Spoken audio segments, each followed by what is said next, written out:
자, 어제 윤 대통령에 대한 2차 강제 구인 시도에 실패한 공수처, 오늘도 재차 시도하겠다는 계획이죠. 구치소 앞에는 윤 대통령 지지자들이 결집해서 집회를 벌이고 있는데요. 현장 취재기자 연결하겠습니다. 임혜진 기자.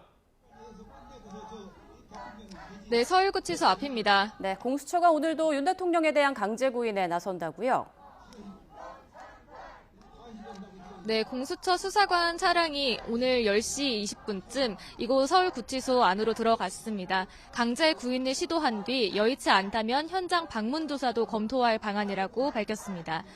공수처는 이를 위해 어제 교정당국에 협조 공문을 보내 구치소 안에 조사실도 마련해놨다고 설명했는데요. 윤 대통령 측은 여전히 공수처 수사에 응할 수 없다는 입장인 만큼 조사가 성사되긴 쉽지 않아 보입니다. 어제 낮 12시 48분쯤 탄핵 심판 변론에 출석하기 위해 구치소를 나선 윤 대통령은 병원에 들렀다가 밤 9시를 넘겨 복귀했는데요. 대통령 측은 한 달 전부터 주치의가 치료를 권유했다고 설명했는데 법무부도 의무관 소견에 따라 외부 진료를 허가한 것으로 확인됐습니다.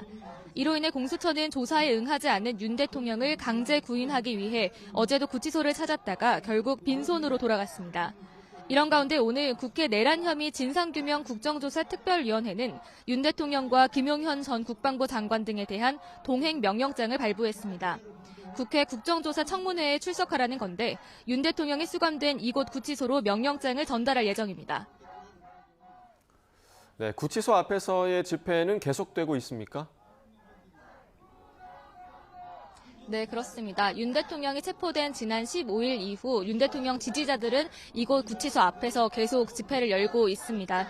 지금도 수십 명이 태극기와 성조기를 흔들면서 탄핵 무효, 윤 대통령 석방 등을 외치고 있습니다. 공수처가 오늘 윤 대통령에 대한 강제 구인을 최대한 시도하겠다고 예고하면서 앞으로 지지자들이 더 몰려들 가능성도 있어 보입니다. 경찰은 만일의 상황에 대비해 현장에 모인 인원 규모에 맞춰 기동대를 유동적으로 배치하며 대비하고 있습니다. 특히 서울 서부지방법원 폭동 사태 이후 서울구치소와 공수처, 헌법재판소 인근에 인원을 추가 배치하고 경계를 강화했습니다. 경찰 내부에서는 최루액이나 3단봉 사용 등 강경책도 준비하고 있는 것으로 전해집니다.